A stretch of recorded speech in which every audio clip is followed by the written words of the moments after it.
everyone, I'm Corey Philly, and I'm the Executive Director at the Vancouver Fringe Festival, which is in full bore now. Vancouver Fringe running September 8th to 18th. We are actually in our 4th day. I cannot believe that.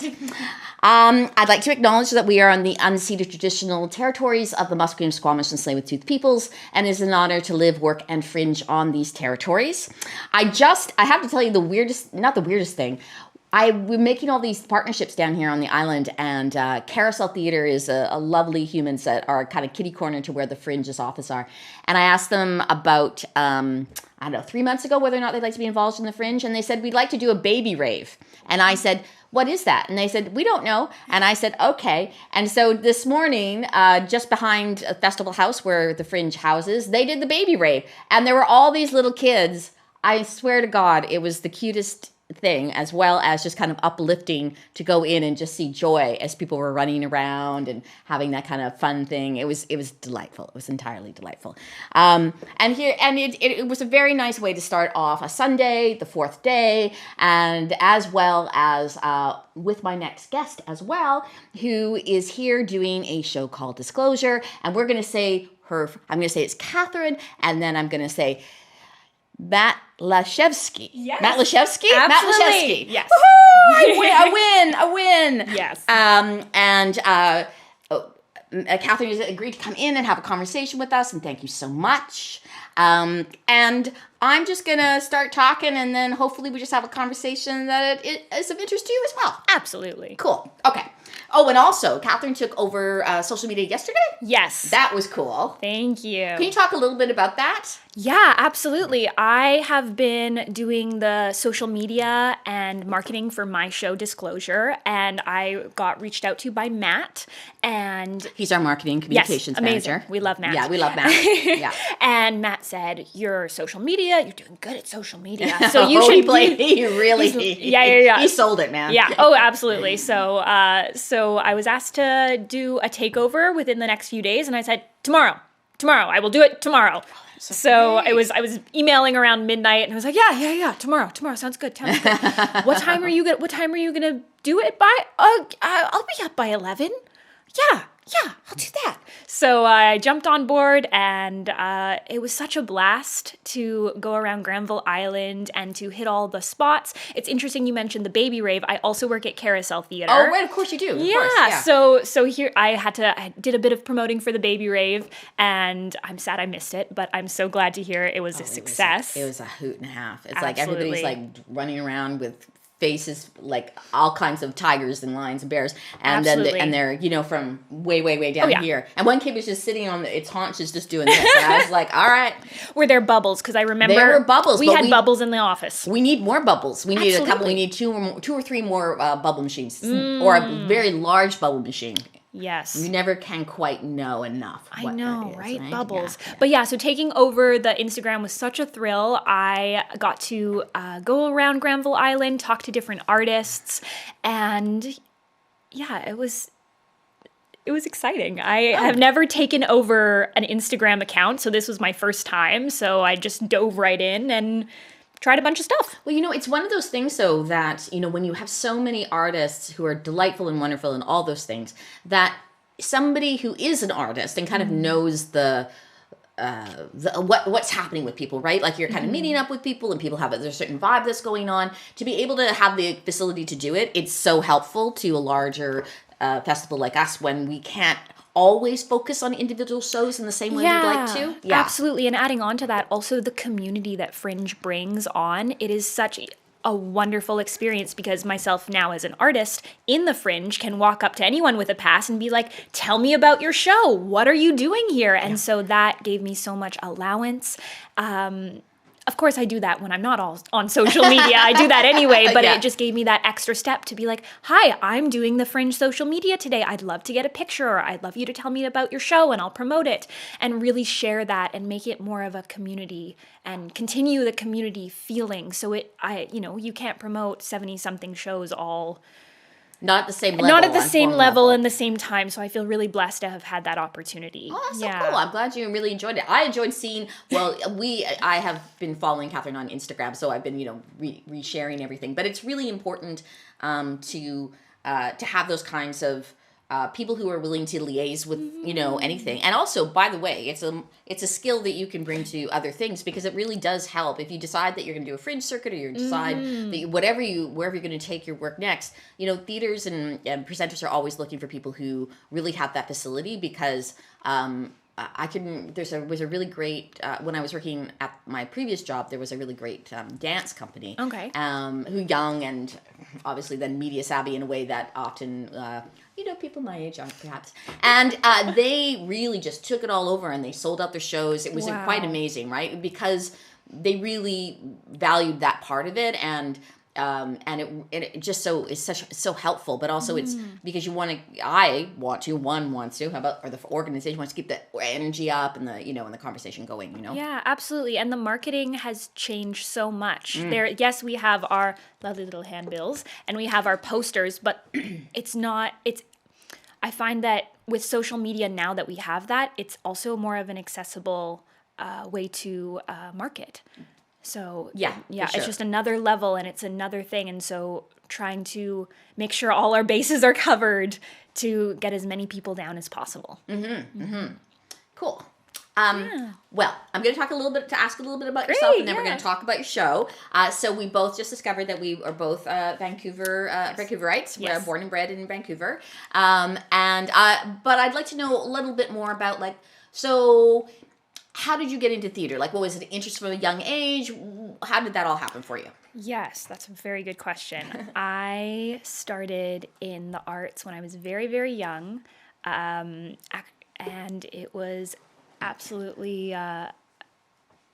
it was something that I was drawn to from a very young age. So probably about at the age of 2 or 3, I started in the arts. Wow. And I was very fortunate to get some bursaries to go to Arts Umbrella. So I started off in the Arts Umbrella dance department. Yeah. And from there, I moved into the theater department. And I also did the visual arts department. And my mom is actually was a dancer at the Royal Winnipeg Ballet. Okay. So the arts was very infused into my life and to growing up and being surrounded by the arts. So that's where I started. And then I was in high school. I did the whole drama thing in high school, and I was in the Arts Umbrella pre-professional theater troupe, which is a conservatory style program. It happens twice a week. And then I would do things like the Arts Club musical theater intensive, and as much as I could get my hands on. And from the age of about 13, I started volunteering in theater. I started ushering. I started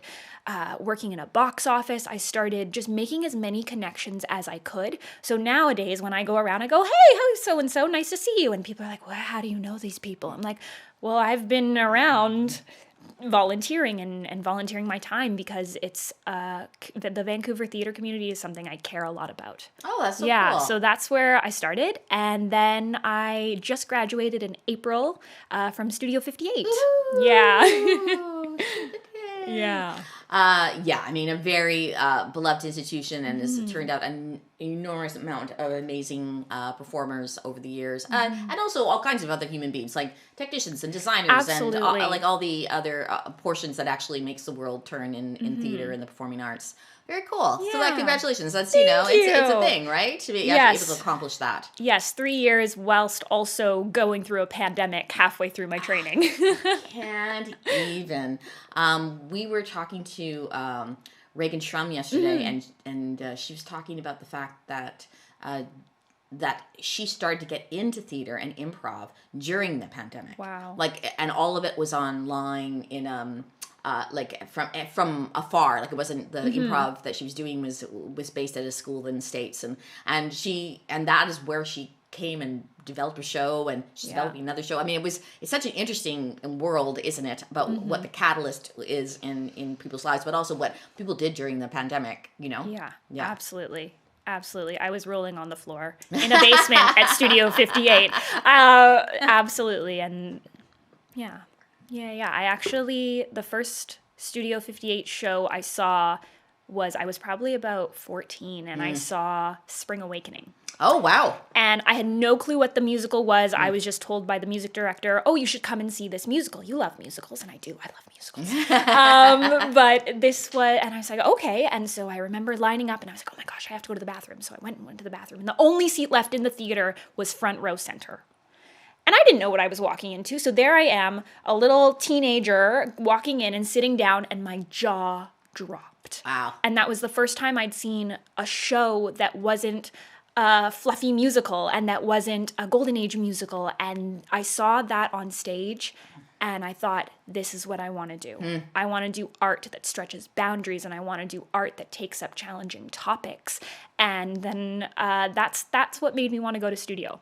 Interesting. That's really interesting. I think I certainly had a similar, and lots of people would say that they had a similar experience. I think I was 12 and I was in a Catholic school, and I had no idea why they farmed us out to this, because we usually went to like Fort Langley. That was our big thing, right? Yeah. And we went to the Playhouse. The Playhouse still had an acting school at that point, and Nicola Cavendish was in School for Scandal, and it really was like, because we also were in the front row, and I was 5 feet away from somebody, and I was like, can you do this for a living?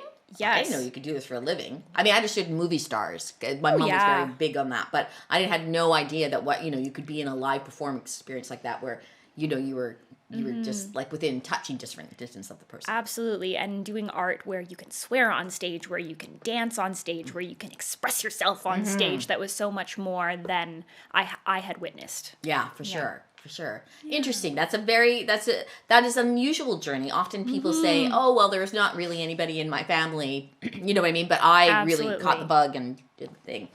I mean, I always think of it as slightly an addiction. It was such a strange thing when you realize, I don't know what happened. I just was never the same after that. And then it had to be the arts. I had to do this thing, right? Absolutely. Yeah.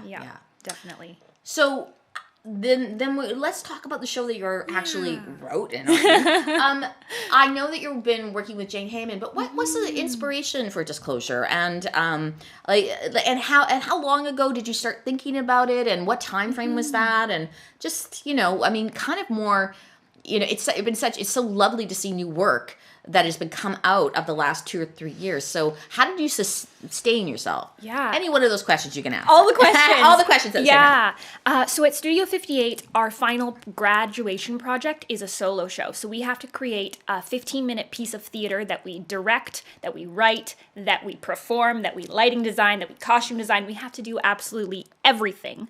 And so each one of us has to perform that. So we take a class called Solo Show, and it's a year and a half that we're in this. In the first little bit, it's you're witnessing and giving feedback, and then towards the last part of your training, you start creating your own work and you start presenting it and pitching it. So I went on the journey of wanting to create something around the process of healing. I thought about, okay, well, I was thinking and thinking and thinking, and I was like, I should do something about my dyslexia.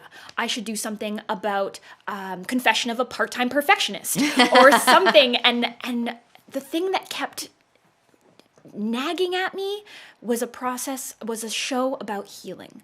And I had seen so many pieces of theater that encompassed a certain event and that circulated on a specific traumatic event, but I hadn't seen a lot about the process of healing and the road and the rocky road that can take. It's a roller coaster. So I finally landed on doing, I guess, the biggest form of transformation and the biggest form of healing I've had to do. So that started in about January 2022. Okay, so just this year. Just this year. Okay. Yeah. Yes. And then I presented Disclosure, the first iteration, in April 2022. And with the week before I presented it, I thought, I'll apply to the Fringe. Why not? What's the worst that could happen? True. Yeah, True. So I applied. I applied to the lottery, and when I was creating this piece, I knew I wanted to expand it more than the 15 minutes. So I thought, okay, well, I'll apply, I'll see what happens, and I got selected, thank goodness. And the night I performed Disclosure at Studio 58, I was approached by Jane Heyman, and she said... I love Jane. Absolutely. And so she said, this is amazing, what are you doing with it? I want to be a part of it. And from there, I think a week later, I ended up getting selected from the lottery, and Jane and I started working from there. That is so cool. For those of you who may be watching, Jane Heyman well, she's many, many, many things. She is a theater maven. She is an enormous supporter of the arts, financially and otherwise. She has been one of my mentors. She was. There used to be a festival called Women in View, Yes. which started sort of in the late 80s and ended sort of in the late 90s. And basically it was work initiated by women, used to run in January, sort of where the Push Festival now has a little bit of a slot. And so same kind of, it was a curated festival, so you had to apply to it, and then you would get a venue across the city, very similar to the Fringe in that way, and very supportive of the artists. And also then at the end of the tenure of Women in View, I was in a group of women who created a theater company, and we took over the society number from the Women in View. So Jane was very instrumental in making that happen, and she was a huge a supporter and also, as I said, mentor of not just me, but the other women in the group. A fabulous human. So that was very cool to see that. And I don't think I put it together until I saw her standing outside Festival House the other day. I went, oh, hi. And then she said, oh, I'm directing. And I went, that's right. Yeah. Of course, because I saw that. But you know how the information stays on the surface of your brain? To the name, to the face. And she was also the past associate director of Studio 58 That's as well. right. Of course. So we have similar... It was wonderful to go into a rehearsal process with someone who knew my training and knew, although she wasn't my teacher at studio, she still knew the language in which I had been taught. So it was such a wonderful collaboration process, and we had such a similar vocabulary that it was wonderful to dive in with that. Yeah, for sure. So, I mean, obviously, the content of the piece is very personal to you, and I'm not sure how much you want to talk about it right now. But but how? Please feel free to do wherever you feel that way. But I also just like to say, how was it working with something that was so personal for you? Because it's sometimes hard to separate the wheat from the chaff in those scenarios, right? Yeah. Disclosure, like I said, is about the process of healing, and I wouldn't be able to do this piece if it wasn't for my own healing journey and my own healing process, and also going to studio and be able to create a container for the work and to figure out my boundaries and edges of what do I want to put on stage, what do I want to share, what do I not want to share. And so having that exploration in my own creation process, and I think the biggest thing when I started creating this was I don't want to present any form of violence on stage. I do not want to recreate the event. I do not want to have any explicit forms of sexualized violence on stage. This is not what this is about. So being able to take up a challenging topic and say, what now? So from that and my own healing process, being able to discover those boundaries and edges, and also now having expanded the show just a bit more. It's still a work in progress. But to be able to communicate that and communicate when something was uncomfortable, when I said I needed to stop. But Jane and the entire team was such a thrill to work with. Everyone, I said this last night in my talk back, was that everyone who I brought on board has such a kind heart. Oh, yeah. And everyone involved is so kind and giving and respectful that it actually, I don't think it ever got to the point where I needed to stop, because I felt so safe and contained. Lovely. Yeah. That's lovely. And I imagine, I imagine that day to day that was different. Absolutely. And I think it's a really big topic apart from, obviously, you're delving into something that is, has so, as you say, soft edges, hard edges, all kinds of things that are attached to it, and about healing, is that, we really are talking about where safe spaces are available to people, right? And it's so important, I think, when you are a professional and you also are like the emotional content on stage, to find that space and those people that really support whatever needs to happen in the room, so you can come out on stage and have those be very vulnerable on stage. Absolutely. Right? Yeah. And something that was actually really helpful something I'm taking out of the pandemic, especially, is the need for self-care. So I know, shocking. Well, you know. The biggest thing for self-care. So going into this process, having left school and left a room where it was like, okay, this is what you need to do. This is what's happening at studio. Because this was my own show and I was bringing together all these people, we got to make our own rules. Yeah. So, for example, we made a room agreement. We made a letter of agreement. We would revisit it and talk about it and make sure that everyone was being heard and listened to. And there was that. And then there was also, we spread out our rehearsal period. So it was a very conservatory style, intense, I think it was 3, 6, 9 days, but spread over 3 weeks. Right. And then also, Jane and myself are also Jewish, so we chose to not rehearse on Friday evenings. Right. And so having that freedom and that choice to make those adjustments to what we needed and what we had to make a safe space and to make an accessible space. That was so important to me going forward, especially with the content of Disclosure and being able to have that room to breathe and also respect Shabbat and be able to do that. I've never in my entire life been able to say, sorry, I can't rehearse on Fridays. Right, yeah. And so to have that choice was such a gift. Well, it is certainly, I mean, the benefit of being, creating work and creating the group around you who are going to be there, the team around you who are going to be there. I never like to use team. Sometimes I use ensemble. Team always makes me feel like, they're playing basketball. And there's not, it always, and it feels pretentious to say ensemble, but it feels, it's like that. Ensemble. To say it. But at the same time, it's so important that you can do those kinds of things and you can make those kind of choices. It's a very, and as you said, this is the first time you're able to do it because you made the rules, right? Yeah. You set the boundaries for that. And I think this is a really good conversation about theater in general or any kind of performative experience in general, because how it's kind of a punishing schedule when you're on a professional thing. Like you can go, you can work 2 weeks, you could work 3 weeks and you're up. And you don't have the kind of, and you're working 10-hour days. It's dependent upon what your contract is. And it's a very punishing schedule. And I have great respect for all the actors who are doing like long-term gigs, especially we have Bar on the Beach and those things. But it's hard. Like there's an 8-day schedule involved in that. Now, not always are you performing every single time, but you have like 1 day off a week. And it's very significant to note that.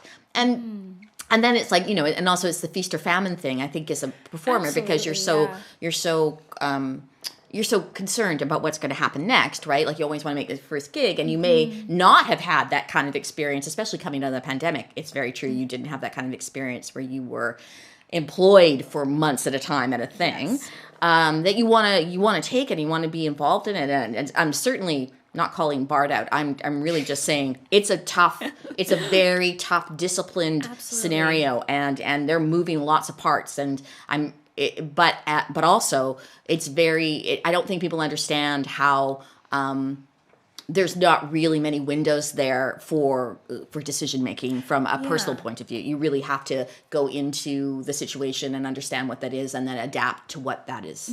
Like lots of employers, but Yeah, and in addition to that as well, I find that the theater community, especially prior to the pandemic, it still is, but it's very product-based. Yeah. And so I have found with Fringe, having to take it from a solo show to now Fringe, it's a stepping stone. And so I'm very passionate about finding a process-based approach. So I think the Fringe is such a wonderful place for that, to test the waters and dip your toes in.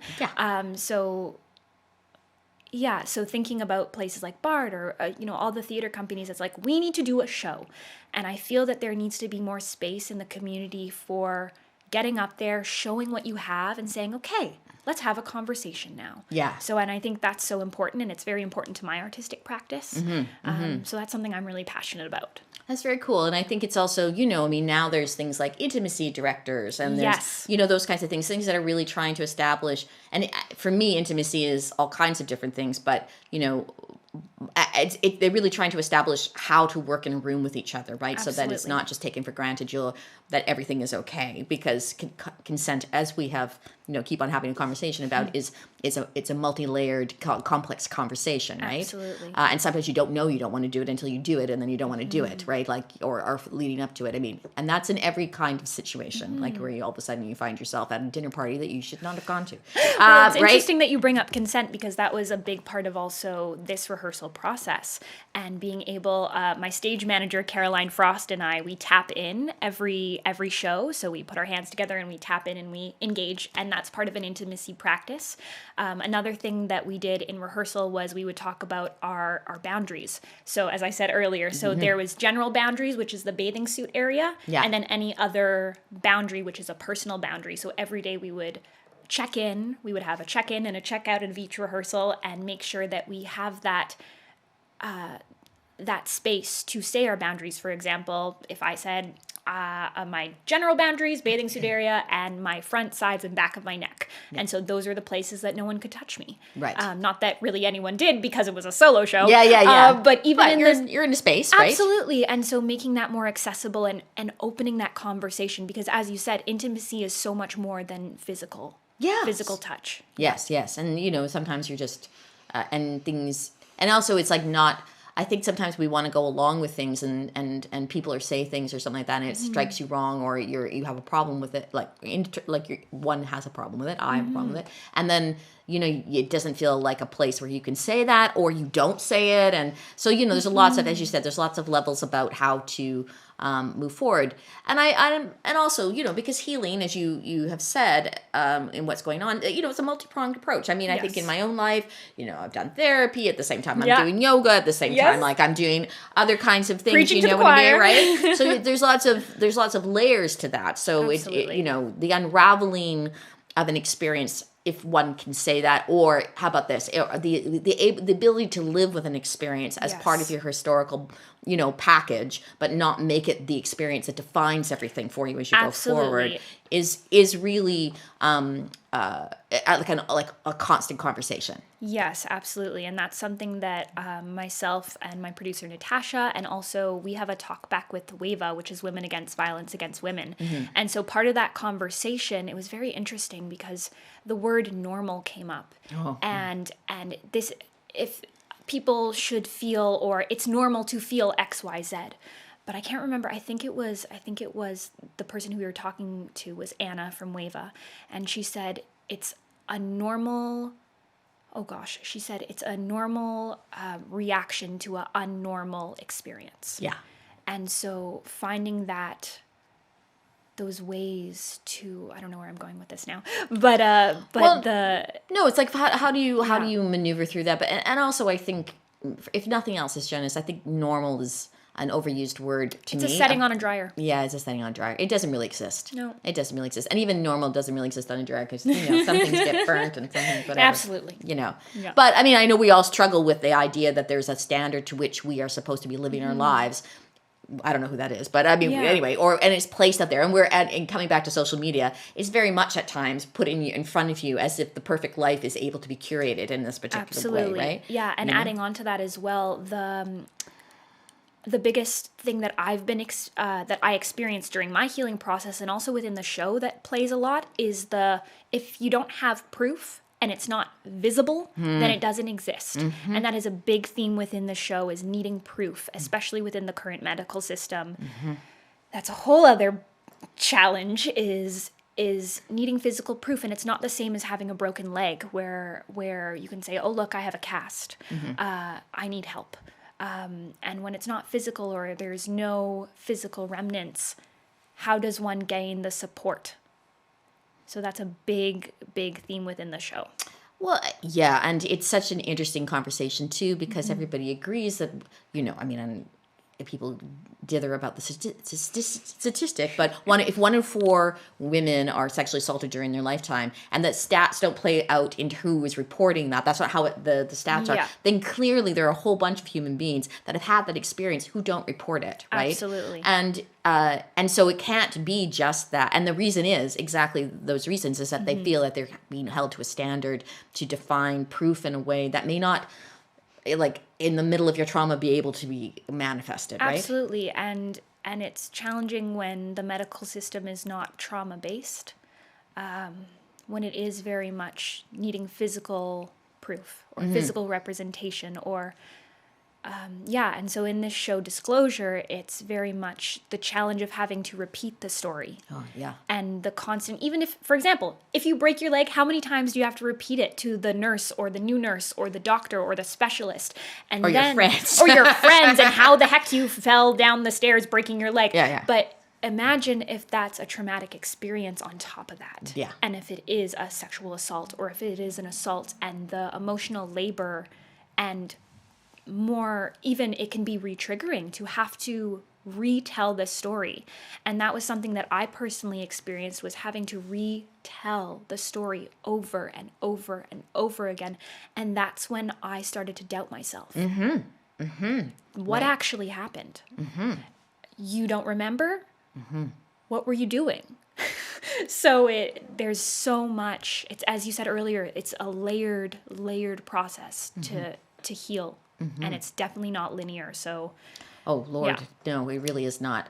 And I think that that's the other thing, too, is that, even if you take it out of the realm of assault, like we all have moments where we're in a situation and somebody says something to you, or you're having this experience, and it's like, the old thing, if a tree falls on the floor, so nobody hears it, does it still happen? Well, of course it still happens. It's just, we're so conditioned to it being something that can be formalized, right? In a particular way, when actually a lot of our experiences come in, it goes through a whole bunch of different perceptions about ourselves and the history of our human being and how we are, and then it gets expelled out as a perspective, right? And it's very so in a small way, that's how, you can, as you can say, you can talk to somebody else and they were in the same room and they went, that's not how I saw that, or that's not what happened, or I didn't see that happen. That's why eyewitnesses are so sucky. It's like, because everybody sees something different from what they were paying attention to. So yeah, I think it's a very a really important thing to understand, that that level of it wanting to be like it started here and it ended here, or and now I'm this and this is how it happened. It's very problematic in terms, especially in terms of trauma. And within the show, there's actually a line that's repeated a few times. It's, let's start at the beginning. And what is the beginning? Yeah. The beginning of the incident, the beginning of my day, the beginning of when I was eating breakfast. What does that mean? So exploring what, I guess, the medical professionals in the show want the woman to divulge, or what they're looking for, and not having the right words, or not right words, but the words where they want her to respond a certain way. And when she doesn't do that. Yeah, and how does that work? Well, we're kind of getting into talking about the show, so let's talk about the show. And I guess I would ask two questions, and one of them is, obviously, tell us about how, as much as you want to talk about in the show, so that you're not giving everything away, so people will come to the show. And also, if you were to say, given that this is a lot of information and you're trying to sort through what everything is that you want to actually focus on, what you think the why is you want to tell the story? Why I want to tell the story? I think the biggest thing is to create empathy and to create awareness for folks empathy towards survivors, and acknowledging that, oh gosh, it's a very full question, but definitely I think the umbrella is empathy for survivors, for healthcare providers, for bringing awareness to the current medical system, and that I wouldn't say that there's a right way to treat patients currently, but I think awareness of how you speak to people, and you never know what's going on underneath the surface. It's only the tip of the iceberg, what you can physically see. So I think at the end of the day, empathy. Yeah. Okay, and that's really lovely, I think, coming out of a situation and think, how can my experience and then my artistic practice then we moved into the world in a particular way. Absolutely. That's a really cool way of looking at it. And so describe to us, if we were coming to see the show, sort of, what is it? Tell us about the character. Talk a little bit about, what the vibe is, or how a little bit about the story, so that we understand what is going on. Yeah, absolutely. Well, the biggest thing, I think, what we've already kind of talked about is that how the journey is fragmented, and so the journey within Disclosure is very fragmented. It's not necessarily linear, so it goes back in time and it jumps forward, and there's lots of memories. I think something I really enjoy is the interdisciplinary work within the show. So there's soundscape, there's movement, the through line is a poem. And so finding all these different ways to communicate and revisit and express this lived experience. So I think audiences will enjoy that, knowing it's not a linear story. It's not, we are going to sit down and I'm going to tell you once upon a time that there were 3 little bears. Yes, yeah. It is very open-ended, and it's still very much a work in progress. Another thing that we're playing with is soundscape, and I had 3 lovely voice actors, all studio grads. Nice. Raquel Newman, Tristan Foy, and Ivy Charles. And they helped a lot with developing the other voices in the piece. So that's a whole new thing, because originally at studio I had to do all the voices. So so it was a little confusing with, what is she doing? What is she talking about? So having more clarity with that. I don't want to give too much away, but again, with my background in dance and physical theater, that plays a big part in the show, and I definitely, moving forward and continuing to develop the piece, I definitely want to bring more of that back in. Yeah. Do you see it, thank you, and do you see that it's, that you think, it's because it's a 30-minute show right now, right? It is a 20-minute show with a 10-minute talkback. Right. Yeah. And do you see this as coming into, I don't know what full length is, but let me just say it.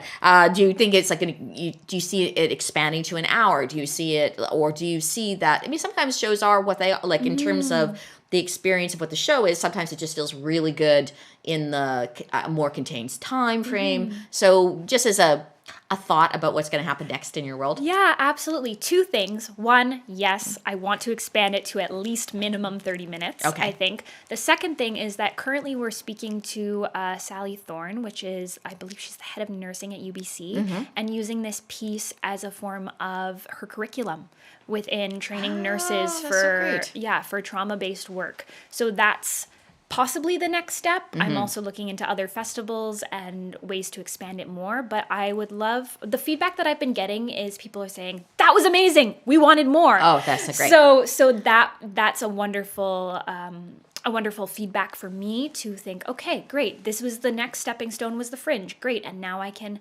expand more and lengthen and really expand. Yeah. Like fill it out more, right? Like feel where you want to go with it. It's a great idea.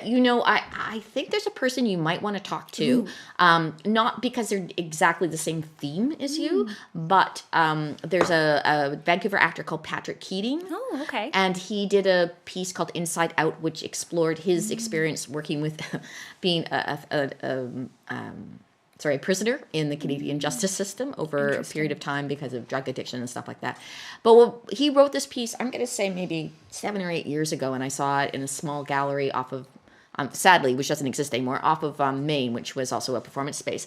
And he has basically hooked up with a whole bunch of social justice people who are talking about incarceration, all that kind of stuff. But it's not so much the theme is the same, but the idea is the same about how can you move this piece of art and make it moving for other people. And it's been shown in prisons. Then he just went to Berlin and did a keynote. Oh, wow. Like not the dude I knew when I met him 30 years ago would never have done this. But because he's found this amazing voice and he's had a mentor, just like you have a mentor, who kind of moved him in a direction. It's one of those scenarios where, because it's so reflective of people's experiences, or it's reflective of people's experiences sort of disclosing Yeah. the You get the information, title. right? Disclosure. Disclosing it in a particular way to people who have never had that sort of perspective, right? They're looking. Yes. They're often people in social justice work or in certainly in the prison system are looking from the outside in about that, and it was a very specific sort of a very personal experience of his own, and it really it's done this kind of amazing thing. Anyway, let me hook you up with him. Please, that'd be amazing. He's Thank a really you. interesting guy, and he's really generous, and his piece is lovely, and I just think who knows what changes the world. You know what I mean? Absolutely. Yeah. So tell me, when is Disclosure coming on? When is next? What's your next show? Today, September 11th at 5 p.m. Okay, cool. And you have more performances during the week? Yes, absolutely. I have a show on Monday at 4 p.m. and then, September 15th at 5:15 p.m.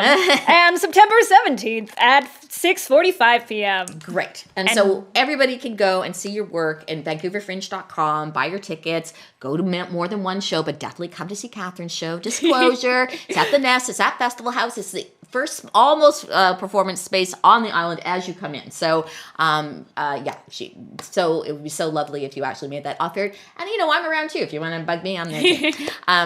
Thank you so much for coming out and talking. And by the way, do you have anything else that you want to say? You can say about how are you feeling, how things are going with you. It doesn't have to be anything about your show. Oh, goodness.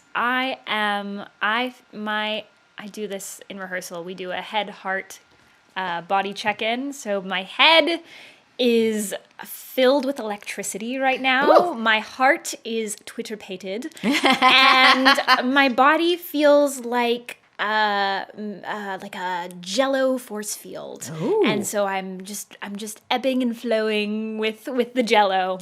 I got to take some of that Jello force field. I think that's what I need to do over the next week. Absolutely. Yeah. Thank you so much for having me. Oh, no, thank you so much. It's been a delight. And everybody, we've got another, I think now 7 days. Well, I mean, counting this 8 days. But so please come out. We'd love to see you. I'd like to thank Leap Creative Studios and Marvin and Ken for being here again. Oh, we're so delighted to be here. And Leap Creative is also doing all the live streaming, and they're happening every day this week. So take a gander at VancouverFringe.com, and all the shows are going to be up there as well.